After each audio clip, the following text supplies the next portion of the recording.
I have my realistic thoughts about, like, it's too complicated with agent coming out and playing out to say no, like, Weghorst is a Burnley player, and then Besiktas said, well, we want compensations coming out. They want about 5 to 6 million euros for this.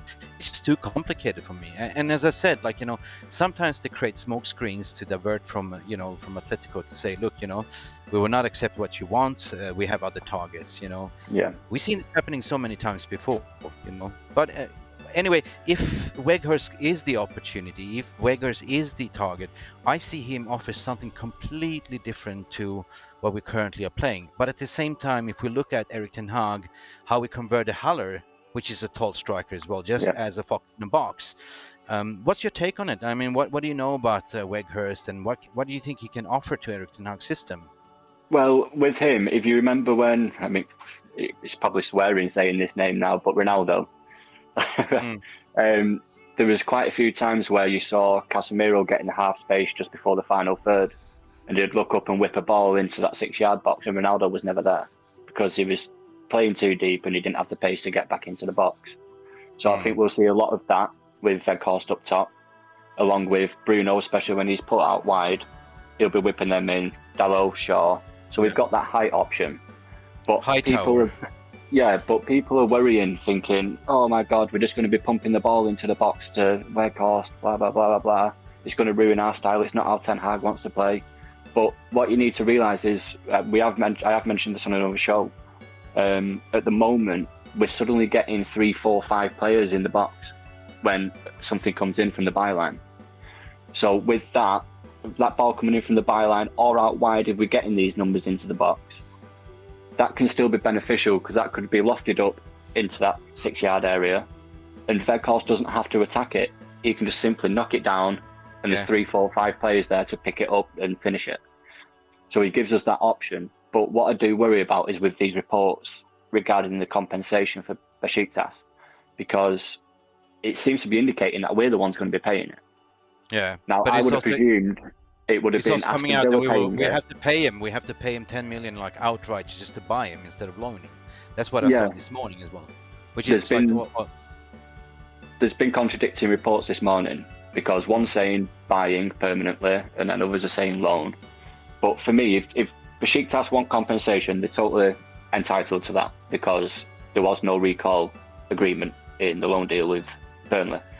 Yeah. So for me, it should be Burnley paying that compensation to Besiktas, and then it should be Burnley then coming to the table with us and saying, look, we've had to pay that to recall him so you can have him. So we want X as a loan fee and an extra million to sort of reduce that compensation they've had to pay. Yeah. But so even if we're talking 4 to 6 million pounds, be it compensation, loan fee, or buying outright, for me that means Felix is dead in the water, because we're wanting to negotiate Madrid down to about 6-7 million pounds. So if we only had that for Felix, if we're spending 4 on Weghorst, be it a loan fee or compensation, then where's the money for Felix? We're not going to be able to negotiate them down to 2 million. So I do worry on that front. But as you mentioned with Haller, he was a flop, considered a flop at West Ham. And then he was leading goal scorer in the Champions League with Ajax under Ten Hag. And I do have an interesting fact about Weghorst that might shock you.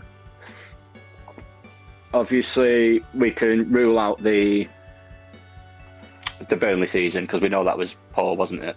Got 2 goals in 20 games. But if you look at his record before and since, he's actually got just over 1 goal every 2 games in his career. Because at AZ in Holland, he played 60 games, scoring 31 goals. At Wolfsburg in Germany, he played 118 games with 59 goals, so half again.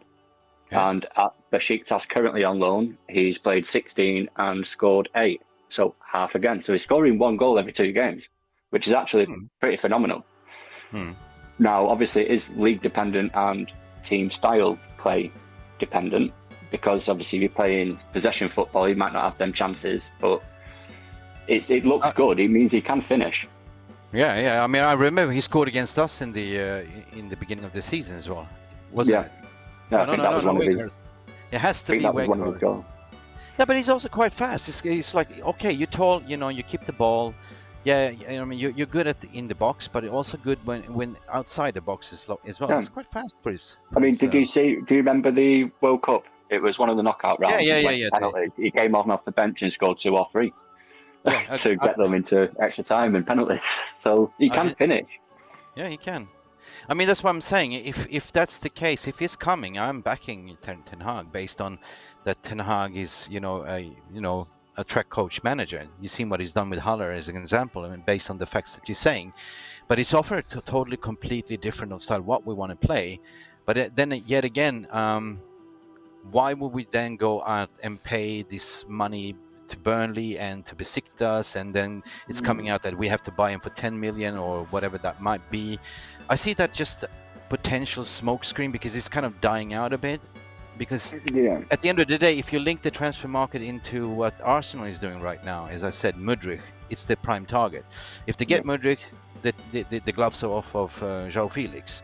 Now Chelsea, I don't think they'll go for Felix if they get Mudryk. No. And then Chelsea's now going for... Because Chelsea was flirting with the idea, weren't they?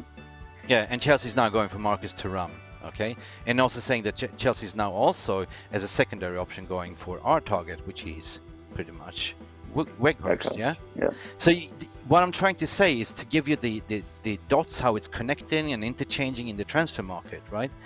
So in all honesty, like, this got hit, I was shocked, like, okay, but at the end of the day, I had a thought about it and I say, well, it's not about shout, like, if it's for 6 months coming. I was just going to say that we can accept it for 6 months because it's already 30. We don't want this same cycle again. And if it's permanent, then I wouldn't be happy about it. But for 6 months, I think he will do a job under Ten Hag, and then he can leave, and we can go and get a bigger target in summer.